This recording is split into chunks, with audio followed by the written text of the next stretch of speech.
बच्चों, welcome back to my channel Gyan Setu. स्वागत है आप सभी का प्रारंभ बैच के अंदर।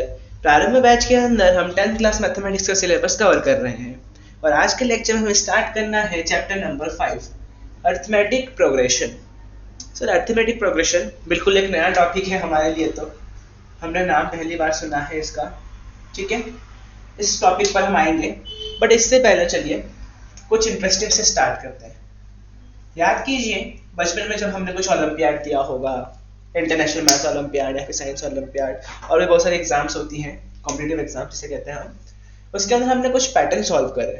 पैटर्न सर हमें याद होगा, जैसे हमारे पास एक सीरीज दी थी नंबर्स की 2 4 6 8। अब मुझे बताना कि यहाँ पे कौन सा नंबर आएगा। सर ये तो हमें याद है 2 4 6 8, तो यहाँ पे कौन सा नंबर आना चाहिए? सर यहाँ पे 10 आना चाहिए। कैसे पता चला?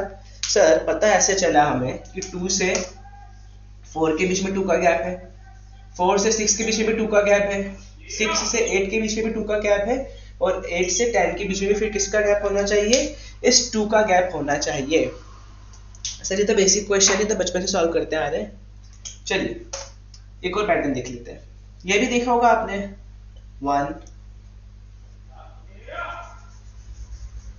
1 के बाद हम चले, सॉरी 1 से नहीं, 10 15 20 25। ठीक है सर, ये भी पता है 10 से 15 का कितने का गैप दिख रहा है हमें? 5 का गैप। 15 से 20 कितने गैप दिख रहा है हमें? अगेन 5 का गैप। 20 से 25 का, तो अगेन 5 का गैप। तो फिर नेक्स्ट जो भी नंबर आएगा इस सीरीज में, इस पूरी की पूरी सीरीज में, वो कौन सा नंबर आएगा? 5 की गैप वाला। 25 में 5 प्लस करेंगे 30 हो जाएगा। फिर एक 5 का गैप का नंबर आएगा तो वो 35 हो जाएगा। फिर एक और 5 की गैप का नंबर आएगा जो हो जाएगा क्या हमारा? 40। तो ऐसे ही हमारे सीरीज चलती जाती है। सर ये पैटर्न्स तो हम बचपन से कवर करते आ रहे हैं, इसमें नया क्या है? इसमें नया ये है कि इस पैटर्न को अब तक आप लोगों ने कोई नाम नहीं दिया था। सिंपल आप इसको पैटर्न मान के सॉल्व कर रहे थे, बट अब इस एक पैटर्न का एक नाम है, इस सीरीज का एक नाम है, जिसे क्या कहेंगे हम? Arithmetic progression. इसको शॉर्ट फॉर्म लिखेंगे क्या? एपी। इसको शॉर्ट फॉर्म में क्या बोलते हैं हम? एपी। अब हमारे पास क्या है? एक प्रॉपर नाम है इस सीरीज का, अरिथमेटिक प्रोग्रेशन। ठीक है, सो स्टार्ट करते हैं अब हम हमारे अरिथमेटिक प्रोग्रेशन की डेफिनेशन के साथ। थोड़ी देर पहले हमने एक एग्जांपल देखा था, जिसमें हमारे पास क्या था सर? एक सीरीज ऑफ नंबर था 2 4 6 8, सबके बीच में 2 2 का गैप था। उससे हमने नया टर्म भी फाइंड आउट कर लिया। सर उसको एक नया नाम दिया आपने इस बार, क्या उस सीरीज को हम क्या कहते हैं? Arithmetic progression. ठीक है, उसी की बेसिक डेफिनेशन लिखी है यहाँ पर, थोड़ी हाई लेवल पे लिखी है, हम इसको ब्रेक डाउन करते हैं और इजीली समझते हैं। An AP is a list of numbers, ये काम का है। लिस्ट ऑफ नंबर्स हमने देखा सीरीज में मल्टीपल नंबर्स थे, in which each term is obtained, हर टर्म मिल रहा है by adding a fixed number. कैसे मिल रहा है? एग्जांपल लेते वापस, 2 था, 4 था, 6 था। सर 2 में हमने +2 किया, हमें क्या मिल गया? 4। वापस जब 4 में हमने +2 किया तो हमें क्या मिल गया? 6। सर नेक्स्ट जब 8 आएगा तो हमें क्या करना पड़ेगा? +2 करना पड़ेगा। तो हम क्या कर रहे हैं? हर एक नया टर्म, 4 कैसे आया? 2 में +2 किया। 6 कैसे आया? 4 में +2 किया। 8 कैसे आया? 6 में +2 किया। तो in which each term is obtained by adding a fixed number। देखिए ध्यान से, सब जगह पे नंबर हमारा फिक्स्ड है 2 to the preceding term. Preceding term मतलब क्या हो जाएगा? पिछली टर्म। पिछली मतलब 4 के पहले क्या था सर? 2 था, तो 2 में +2 किया इसलिए 4 आया। ठीक है, अब नेक्स्ट टर्म के लिए प्रीसीडिंग टर्म कौन सी हो जाएगी? 4। नेक्स्ट टर्म क्या? 6। इसके लिए पिछली वाली टर्म क्या थी? 4। तो 4 में जब मैं +2 करूंगा मेरा आंसर आएगा 6। 6 में जब मैं +2 करूंगा मेरा आंसर आएगा 8। ठीक है, क्लियर? तो ये तो समझ में आया कि एपी मतलब क्या होता है। जब भी हमारे पास लिस्ट ऑफ नंबर है, सीरीज ऑफ नंबर है, जिनके बीच का गैप सेम है। गैप मतलब डिफरेंस। 2 से लेकर 4 के बीच कितने का डिफरेंस है? सर 2 का। 4 से लेकर 6 के बीच में कितने का डिफरेंस है? सर 2 का। 6 से लेकर 8 2 का। तो ये सारे 2 क्या है सर? ये 2 तो कॉमन है, इसीलिए इस फिक्स्ड नंबर को क्या कहा जाता है? कॉमन डिफरेंस, जिसको हम डिनोट करते हैं किससे, डी से। इस 6 को क्या कहा जाता है सर, इस 6 को कहा जाता है कॉमन डिफरेंस। यहाँ पे कॉमन डिफरेंस कितना है, 2 है। सर 2 कैसे आ गया, क्योंकि कॉमन डिफरेंस क्या है, वह फिक्स्ड नंबर जिसका एडिशन कर रहे हैं आप बार बार। हर एक नंबर के अंदर जब आप किसी फिक्स्ड नंबर का एडिशन करते हैं तो एक नई टर्म आती है, क्लियर। वही फिक्स्ड नंबर क्या है हमारा, कॉमन डिफरेंस। और यहाँ पे फिक्स्ड का नंबर कौन सा है, फिक्स्ड नंबर 2 है, तो हमारा कॉमन डिफरेंस भी क्या हो जाएगा, 2 हो जाएगा। ठीक है, चलिए अभी हमने एक नई टर्म देखी कॉमन डिफरेंस, उसको थोड़ा और एक्सप्लोर करते हैं। ठीक है, कॉमन डिफरेंस, कुछ इंपॉर्टेंट पॉइंट्स नोट डाउन करेंगे इनके। Denoted by what sir, denoted by D, आपने भी बताया। क्या होता है common difference sir, common difference क्या होता है, एक फिक्स्ड नंबर होता है। बहुत बढ़िया, ठीक है, फिक्स्ड नंबर कहेंगे, या फिर हम और इजी से समझने के लिए क्या लिख सकते हैं, फिक्स्ड गैप होता है। बिल्कुल सर, जो गैप आ रहा है, जो डिफरेंस आ रहा है नंबर के बीच में, क्या कहते हैं हम, कॉमन डिफरेंस। फिक्स्ड है इसलिए ही तो कॉमन है। Third point, can be negative, positive और जीरो। ठीक है, क्या क्या हो सकता है सर, कॉमन डिफरेंस की वैल्यू नेगेटिव भी हो सकती है, पॉजिटिव भी हो सकती है, जीरो भी हो सकती है। वाह सर, कैसे, हम एग्जांपल देते हैं। ठीक है, पॉजिटिव का तो आप सबको पता है, हमने भी देखा था 2 4 6 8। ठीक है, चलिए एग्जांपल देखते हैं। हमने भी देखा कि हमारे पास कॉमन डिफरेंस नेगेटिव भी हो सकता है, पॉजिटिव भी हो सकता है, जीरो भी हो सकता है। ध्यान से देखेंगे, पहला एग्जांपल में क्या दिख रहा है सर, 2 में +2 करेंगे तो ही 4 प्लस आएगा, फिर 4 में +2 करेंगे तो 6 आएगा, फिर 6 से +2 करेंगे तो 8 आएगा। तो सर इससे क्या कंक्लूड कर सकते हैं, इससे ये कंक्लूजन निकल रहा है कि यहाँ पे डी की वैल्यू क्या है, +2। डी तो हम वैसे भी प्लस ही कर रहे थे, डी मतलब क्या था, कॉमन डिफरेंस तो वैसे भी प्लस होता। आपने एपी की डेफिनेशन में देखा होगा, list of numbers in which each term is denoted by what, adding a fixed number in the previous term. पुराने टर्म में एक फिक्स्ड नंबर को ऐड कर रहे हैं तभी न्यू टर्म आ रहा है। ठीक है, तो हमेशा डी प्लस ही होना है, बाकी डी नेगेटिव, प्लस और जीरो कब होगा, हम उस केस की बात कर रहे हैं। ठीक है, दूसरा एग्जांपल देखते हैं। सपोज मेरे पास एक सीरीज ऑफ नंबर है 12 12 12 12। सर हमें सारे नंबर सेम दिख रहे हैं, सारे नंबर सेम दिख रहे हैं, इसका मतलब क्या है, इनके बीच का गैप कितना है सर, 0 है। हो गई हमारी डी की वैल्यू क्या हो गई, यहाँ पर 0 हो गई। बिल्कुल सर, जब हमारे नंबर चेंज ही नहीं हो रहे सीरीज में, हमें पता है 0 प्लस करेंगे तो सेम वैल्यू रिपीट हो जाएगी हमारी। ठीक है, चलते हैं तीसरे एग्जांपल की तरफ। तीसरा एग्जांपल कुछ ऐसा है, 50 45 40 35। सर 50 से जब हम 45 में गए तो हमें दिखा कि इसमें 5 का गैप है, 5 का गैप है। बिल्कुल सर, नेक्स्ट टर्म में भी कितने का गैप है, 5 का गैप है, इसमें भी कितने का गैप है, 5 का गैप है। बट सर 5 का गैप तो है, बट 5 यहाँ पे प्लस नहीं हो रहा है। 50 से हम 45 में जा रहे हैं तो 5 क्या हो रहा है यहाँ पे सर, माइनस हो रहा है। सेम यहाँ पे भी 5 माइनस हो रहा है, यहाँ पे भी 5 माइनस हो रहा है। यहाँ पे हर केस में हमारा 5 क्या हो रहा है, माइनस हो रहा है। इसलिए हमारी डी की वैल्यू क्या होगी, नेगेटिव। क्लियर, क्योंकि डी तो हमेशा प्लस ही करना है, लेकिन हमारे अगर डी की वैल्यू ही -5 है तो जब आप क्या करोगे, प्लस ऑफ -5, प्लस ऑफ -5 क्या हो जाएगा सर, -5 हो जाएगा। ठीक है, तो डी हमारा हमेशा प्लस ही होना है, बट डी का सिंबल नेगेटिव भी हो सकता है, मतलब डी की वैल्यू नेगेटिव हो सकती है, डी की वैल्यू पॉजिटिव भी हो सकती है, डी की वैल्यू 0 भी हो सकती है। और तीनों के तीनों केस मैंने यहाँ पर डिफाइन कर दिए हैं। ठीक है, ये रहा case number 1 positive, case number 2 0, case number 3 negative. ठीक है, तो हमें कॉमन डिफरेंस के अंदर इतनी ही चीजें देखनी थी। इसके बाद हम देखेंगे general term of AP, AP की जनरल टर्म कैसे डिफाइन करते हैं, कैसे लिखी जाती है, उस पर फोकस करेंगे। अब स्टार्ट करते हैं general term of AP. Sir अब जनरल टर्म क्या है, देखिए एपी का मतलब हमने क्या समझा अभी तक कि सर एक सीरीज है जिसके बीच में फिक्स डिफरेंस, मतलब फिक्स नंबर का डिफरेंस होगा।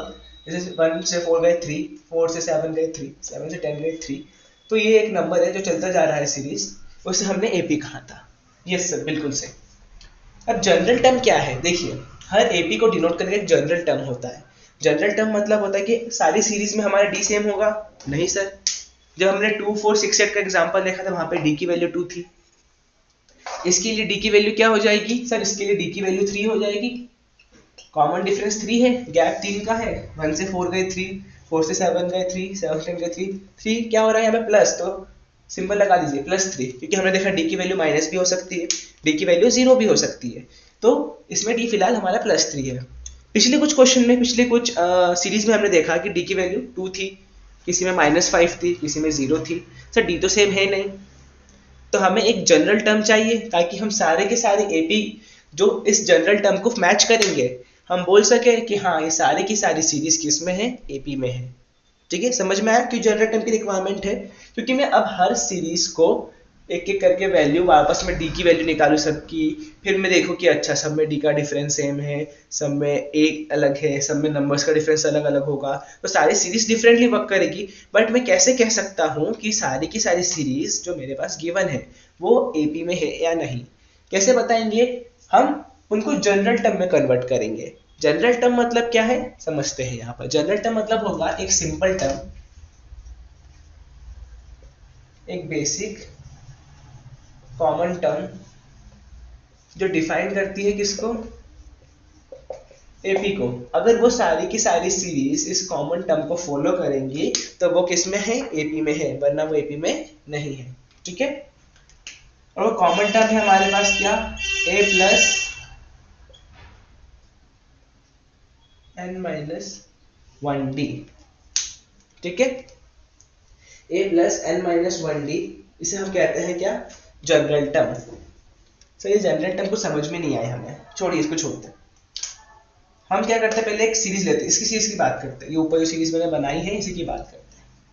पहला नंबर था 1, ठीक है, तो अगर सपोज मैंने 1 को a मान लिया, d कितना है मेरा 3 है, बिल्कुल सर समझ में आया। दूसरा नंबर क्या है 4, तो क्या अगर मैंने 1 को a माना, फर्स्ट से अगर मैंने 1 को a मान लिया तो मैं 4 को लिख सकता हूं a प्लस डी, क्योंकि यहाँ पे a की वैल्यू, फर्स्ट इसको नाम दे दे क्वेश्चन, a की वैल्यू अगर 1 है और d की वैल्यू मेरी क्या है 3, तो 1 + 3 क्या आ जाएगा 4। सर दोनों वैल्यू मैच कर गई, तो मैं 4 को a प्लस डी लिख सकता हूँ, बिल्कुल सर, ये इसकी जनरल टर्म है। ठीक है, कहाँ से आई वो देख रहे हैं हम अभी, बिल्कुल सर, तो मैं इसको a प्लस डी लिख सकता हूँ। या नेक्स्ट नंबर क्या है 7, 7 क्या है, देखो 7 कैसे आ सकता है, 4 + 3 से आ सकता है, बिल्कुल सर। सर 4 की वैल्यू क्या थी, ऊपर से देखेंगे तो 4 की वैल्यू a प्लस डी थी, लिखती मैंने 4 की वैल्यू a प्लस डी। 3 क्या है सर, 3 तो मेरा d है, इसमें प्लस किया मैंने वापस d। ठीक है, 3 तो मेरा d था तो मैंने d प्लस किया, और 4 की वैल्यू a प्लस डी थी, तो 2 बार d आ रहा है तो क्या हो जाएगा a प्लस 2d। a की वैल्यू क्या थी सर, a की वैल्यू थी मेरे पास 1, d की वैल्यू थी 3, तो +2 × 3, 3 × 6 + 1 7, फिर वापस वैल्यू मैच हो गई, तो हम 7 क्या लिख सकते हैं, 7 को लिख सकते हैं a + 2d। अब आप 10 के लिए चेक करेंगे, तो जब आप 10 के लिए चेक करेंगे तो 10 को आप पता क्या लिख सकते हैं, a + 3d। सर ध्यान से देखेंगे तो यहाँ पे सर हर बार d की वैल्यू बढ़ रही है, जो कि होना भी चाहिए, बिल्कुल सही है, क्योंकि हमने क्या देखा था कि हम प्रीवियस टर्म में एक फिक्स नंबर ऐड कर रहे थे, जो क्या था हमारा कॉमन डिफरेंस था, जिसे हमने d नाम दिया था, जिसको हमने d से डिनोट किया था। तो जब भी पुराने टर्म में नया कॉमन डिफरेंस ऐड करेंगे, d एक और बार ऐड करेंगे तो d का 2d हो जाएगा, डबल हो गया, एक और बार ऐड करेंगे तो ट्रिपल हो जाएगा, 2d से 3d हो जाएगा, फिर नेक्स्ट टर्म क्या होगी 4d, next 5d, next 6d, next 7d, तो ये होती है जनरल टर्म। ठीक है, आई होप आपको समझ में आया होगा जनरल टर्म कैसे निकालेंगे हम। सर वो तो समझ में आ गया, बट बात आती है इसकी, आपने ये क्यों लिखा है। ठीक है, इसके लिए हमें थोड़ा और आगे जाना पड़ेगा, तो आप इसको नोट डाउन कर लीजिए, इसको रफ करने के बाद हम इस टर्म को समझेंगे। ठीक है, चलिए सर आपने पिछली बार जनरल टर्म में ये लिखा था a + n - 1d, अब इसको समझाएं क्या लिखा आपने। हम वापस पुरानी चीज को लिख देते हैं एक बार फटाफट, जो जस्ट लिखी थी 1, कितना गैप था सर, 3 का गैप था, 4 7 10, डी की वैल्यू क्या थी सर यहाँ पे 3 थी। डी तो समझ में आ रहा है ना, ये डी कौन सा वाला है, ये वाला है, ठीक है। हमने 1 को क्या माना था, ए। हमने 1 को ए क्यों माना सर, 1 को ए इसलिए माना क्योंकि सीरीज कहाँ से स्टार्ट हो रही है, सीरीज हमारी स्टार्ट हो रही है 1 से, तो पूरी सीरीज का फर्स्ट टर्म क्या हो जाएगा, ए। पूरी सीरीज का फर्स्ट टर्म क्या होगा हमारा, ए, ठीक है। इतना समझ में आया सर, हमें दो चीजें तो मिल गई, कौन सी, ए मिल गया, डी मिल गया। सो हमने देखा कि हमने फर्स्ट टर्म ए मान ली जो हमारी इस जनरल टर्म में थी, डी भी मिल गया। सर अभी n-1 की कहानी क्या है, इसको देखते हैं। नेक्स्ट टर्म पे चले हम, नेक्स्ट टर्म कौन सी सर, 4। ये फर्स्ट टर्म थी, ये हमारी फर्स्ट टर्म थी, ये हमारा सेकेंड टर्म है। कौन सा टर्म है सर, सेकेंड टर्म है। इसको हमने क्या लिखा था सर, इसको हमने लिखा था a प्लस डी। क्या लिखा था इसको हमने, a प्लस डी लिखा था। ध्यान से देखेंगे, अगर ये सेकेंड टर्म है, इसको मैंने a प्लस डी लिखा है, कोई दिक्कत नहीं। थर्ड में गया, थर्ड टर्म क्या है सर, थर्ड टर्म है हमारा 7। इसको क्या लिखा था सर, इसको हमने a प्लस 2d लिखा था, a प्लस 2d लिखा था। अब चलते हैं आगे, ध्यान से देखेंगे, इसमें से जब इसमें आया कितने का गैप मिला, d का गैप मिला सर, इसमें प्लस d करा है। इसमें से जब इसमें आया कितने गैप मिला सर, इसमें हमने प्लस d करा है। फिर जब नीचे जाएंगे सर हमें 10 बराबर क्या मिलेगा सर, हमें 10 बराबर मिलता a प्लस 3d। कैसे आता, इसे हम प्लस d ऐड कर देते तो, ठीक है। यस सर, ये तो समझ में आ गया, डी तो पढ़ रहा है, ये तो मैंने भी डिस्कस किया था। ये n-1 की कहानी क्या है सर, यहाँ पे जो n लिखा है वो होता है हमारा नंबर ऑफ टर्म्स। कौन से नंबर की टर्म की बात कर रहे हैं आप, ठीक है, नंबर ऑफ टर्म्स। ध्यान से देखेंगे हम तो a प्लस डी कौन सा टर्म था, सेकेंड टर्म था, सेकेंड टर्म था 2। तो यहाँ पे n की वैल्यू क्या हो जाएगी, 2 हो जाएगी, बिल्कुल सर। अगर n की वैल्यू 2 है तो ले आते हैं इसको a प्लस n-1d। सर यहाँ पे सेकेंड टर्म था, a की वैल्यू, n की वैल्यू 2 थी, तो 2-1d, तो a plus 1 multiply D, a plus D हो जाएगा। ध्यान से देखेंगे, ये टर्म वापस आ गई, सेकेंड टर्म था, n की वैल्यू 2 थी। जनरल टर्म क्या बोलता है कि a प्लस n-1d होनी चाहिए, रखा हमने इसके अंदर, क्या आ गया, a प्लस डी आ गया। यस सर, बिल्कुल सही कहा आपने। तो कोई बात नहीं, हम एक और ट्राई करेंगे, इसको भी चेक कर लेते। चलिए, कौन सा टर्म था सर, थर्ड नंबर का टर्म था, n की वैल्यू 3 थी। रखिए a प्लस n-1d, n की वैल्यू 3 थी, तो 3-1 2, तो a प्लस 2d। सर वापस वही आ गया, a प्लस 2d, ठीक है। तो ये है हमारी जनरल टर्म। हमें सपोज 10 टर्म निकालनी है, 10th टर्म की बात कर रहे हैं, 10 नंबर वाले टर्म की बात कर रहे हैं, 10th पोजीशन पे जो नंबर आएगा, तो n की वैल्यू 10 रखेंगे। a क्या होता है सर, a हमारा फर्स्ट टर्म होता है, पता है। d क्या होता है सर, d हमारा कॉमन डिफरेंस होता है, पढ़ते आ रहे हैं। तो हमने इस जनरल टर्म को सॉल्व करना सीख लिया, ठीक है। सो चलिए, अभी हमने कुछ एक चीज कवर करी, क्या कि सर आपने बताया कि a प्लस n-1d से हम कोई भी टर्म निकाल सकते हैं ap की, जहाँ पे a हमारा क्या होता है सर, a हमारा होता है फर्स्ट टर्म, n क्या हो जाएगा, नंबर ऑफ टर्म, कौन से नंबर की बात, कौन से टर्म की बात चल रही है, और d हो जाएगा सर हमारा कॉमन डिफरेंस, ठीक है। चलिए कुछ क्वेश्चन सॉल्व कर लेते हैं इस पर। सपोज मेरे पास एक सीरीज है 10, 14, 18, 22 चलती जा रही है। मुझे कहा गया है इस सीरीज का 7th टर्म निकाल के बताओ। 7th टर्म मतलब 7वें पोजीशन पे कौन सा नंबर आएगा, ठीक है। सर बहुत इजी है, कैसे सर, 10, 14, 18, 22, नेक्स्ट नंबर क्या होता है इसके बाद, 26, फिर 30, फिर 34। तो 1 2 3 4 5 6 7 सर 34 हो गया हमारा आंसर। बहुत इजी था बिल्कुल। अब मैंने कहा कि आप इसकी